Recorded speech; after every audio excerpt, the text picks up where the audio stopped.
جاننے والا تو شیطان بھی تھا، ابلیس بھی تھا، اور فرمایا کہ اتنا جاننے والا تھا، اتنا علم اس کے پاس تھا کہ امام راضی کو بھی جاتے جاتے شکست دے گیا۔ واقعہ سنا ہوگا آپ نے، جاتے جاتے امام راضی کو جیسے انسان کو بھی شکست دے گیا۔ انتہا ہوتی ہے کسی چیز کے جھوٹ بولنے کی۔ اب آپ اس بڈھے کو دیکھیں، تقی عثمانی کو، یہ کہہ رہا ہے کہ شیطان اتنا جاننے والا تھا۔ حالانکہ شیطان کی تعریف کرنا دیوبندیوں کا دھرم میں جائز ہے، اور یہ لوگ کرتے بھی خوب تعریف ہے شیطان کی۔ تو شیطان کی تعریف کرتے ہوئے کہتا ہے کہ شیطان اتنا جاننے والا تھا کہ جاتے جاتے امام راضی کو بھی شکست دے گیا، اور پھر کہنے لگا کہ امام راضی جیسے انسان کو بھی شکست دے گیا۔ آدھا ادھوری بات کرنا دیوبندی دھرم کی خاصیت ہے، ہمیشہ آدھی بات کریں گے، پوری بات نہیں سنائیں گے۔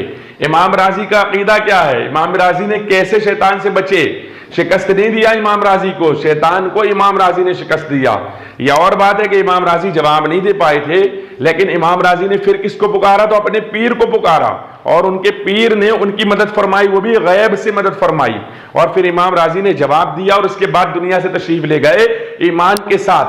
اگر شکست ہو جاتی تو معاذ اللہ وہ کفر کے ساتھ تشریف لے جاتے، لیکن ایمان کے ساتھ گئے۔ یہ بردود کہتا ہے کہ امام راضی کو شیطان نے شکست دے دیا کیونکہ شیطان ان کا ابا ہے، تو ان کی اس کی تعریف یہ کرتے ہوئے نظر آتے ہیں۔ آگے سنیں۔ حضرت تھانوی رحمۃ اللہ علیہ فرماتے ہیں کہ 4 عین تھے اس کے اندر۔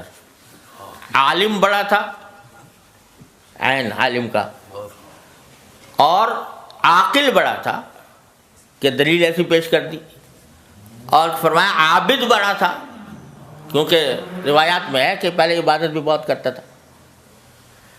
تو عالم بھی تھا، عاقل بھی تھا، عابد بھی تھا۔ فرمایا چوتھے عین کی کمی تھی کہ عاشق نہیں تھا۔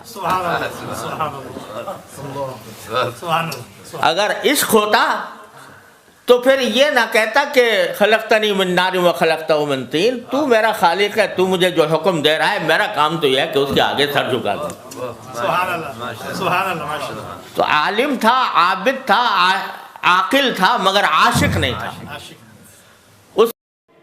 دیکھ رہے ہیں نا آپ کتنی تعریف ہو رہی ہے اپنے باپ شیطان کی؟ عاقل تھا، عابد تھا، عالم تھا، یہ ساری جانکاری شیطان کے بارے میں یاد تھی تھانوی کو۔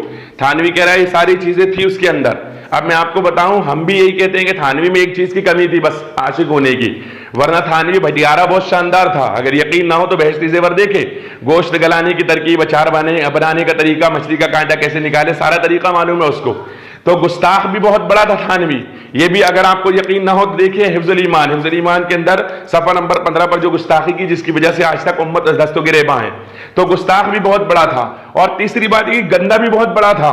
اگر آپ کو یقین نہ ہے تو دیکھیے حفاظت الیومیہ اور اشرف السوانح، اس کے اندر ناک میں انگلیاں ڈالتا تھا، اور اتنی ڈالتا تھا کہ خون نکال لیا کرتا تھا، اتنا گندا بھی تھا۔ تو یہ 3 چیزیں تو تھی، بس عاشق نہیں تھا۔ اگر عاشق ہوتا تو بات جم جاتی۔ تو یہ تینوں چیزیں اس کے اندر موجود تھی۔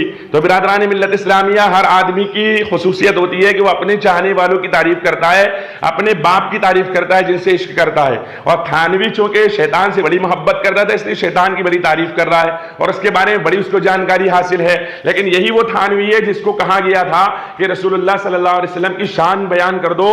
آج مجمع بہت بڑا ہے، ایک جلسے کے اندر تو دیکھیے ارواح ثلاثہ، اگر یقین نہ آئے تو کتاب دیکھ لیجئے ارواح ثلاثہ، تو کہا تھا کہ مجھے حضور کی شان یاد نہیں ہے۔ یہ وہی حبیب جو کہتا ہے حضور کی شان یاد نہیں ہے، لیکن اپنے باپ شیطان کے بارے میں ساری جانکاری اس کو حاصل ہے۔ چلیے آگے سنیے۔ تو وہاں کچھ لوگ تھے کہ جو ابھی مرتد کھلم کھلا نہیں ہوئے تھے، مگر انہوں نے کافروں کی سی باتیں شروع کر دی تھیں۔ تو حضرت وہاں تشریف لے گئے ان مسلمانوں کے پاس جو ابھی تک مسلمان تھے، مرتد نہیں ہوئے تھے۔ ان سے کہا بھائی تو ہم نے سنا ہے تم لوگ، وہ شدھی کی تحریک چل رہی تھی، تم شدھی کی تحریک کے اس میں اسلام چھوڑ رہے ہو؟ تو نا جی نا، ہم تو مسلمان ہیں۔ انہوں نے جواب میں کہا نا، ہم تو مسلمان ہیں، ہم تو تعزیہ اٹھاویں، ہم تو تعزیہ اٹھاویں، تو ہم تو مسلمان ہیں۔ تو حضرت نے کہا اچھا تم تعزیہ اٹھانے کا؟ کیا اٹھایا کرو تعزیہ، ہاں یہ تعزیہ اٹھانا مت چھوڑو۔ سبحان اللہ۔ اب بظاہر تو تعزیہ اٹھانے کا فرمانا کہ بھائی تعزیہ اٹھایا کرو، یہ بدعت کہو اس کو، رسم کہو، جو کچھ کہو، اس کا جواز نہیں۔ لیکن فرمایا کہ اس وقت کفر اور اسلام کی علامت بن گیا ہے یہ، اللہ اکبر اللہ. تو اگر ان کو اس وقت تعزیے سے روکا جائے گا تو یہ سیدھے مرتدات کی گود میں جائیں گے، اور اس وقت اگر ان کو کم از کم اس پر روک دیا گیا تو آگے پھر ان کی اصلاح کا راستہ نکلے گا. سبحان اللہ. تو یہ ہے علم میں اور تفقہ فی الدین میں فرق. دیکھ رہے ہیں نا آپ، کچھ مسلمان تعزیہ اٹھایا کرتے تھے. تھانوی وہاں پر پہنچا کیونکہ شدی تحریک چل رہی تھی. اس نے کہا تم مرتد ہو؟ انہوں نے کہا نہیں مسلمان ہیں ہم. تو کہا تعزیہ اٹھایا کرو.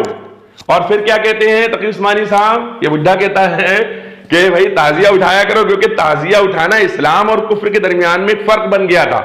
ہم نے ابھی تک جو کچھ پڑھا تھا اور سنا تھا حدیثوں کے مطابق وہ یہ تھا کہ اسلام اور کفر کے درمیان نماز فرق کرنے والی ہے، لیکن تھانوی کہہ رہے تعزیہ فرق کرنے والا ہے. اور پھر کہتے ہیں تفقہ فی الدین ہے یہ، یعنی دین کی سمجھ ہے یہ. ابے بے وقوف آدمی، دین کی سمجھ نہیں ہے یہ تقیہ بازی ہے یہ، کہ جہاں جیسا ماحول دیکھو ویسے بن جاؤ. یعنی مارچ میں کچھ اور رہو اور مئی میں کچھ اور بن جاؤ. کہیں پر جاؤ تو کچھ بنو، کہیں پر جاؤ تو کچھ بنو. اللہ ان کے فتنے سے ہم سب کو محفوظ و معمون فرمائے. یہ ہے ان کی خباثت.